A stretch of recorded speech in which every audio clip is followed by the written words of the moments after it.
putol yung sanga niya, sayang.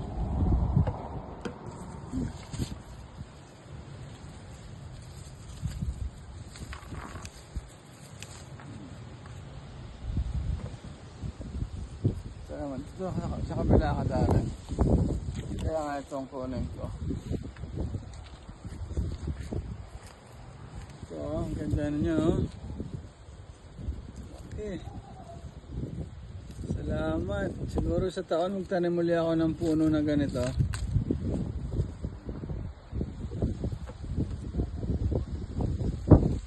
Ito siguro pwede na rin ito.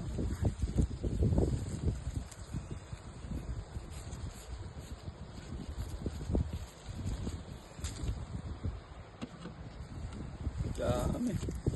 Tara na.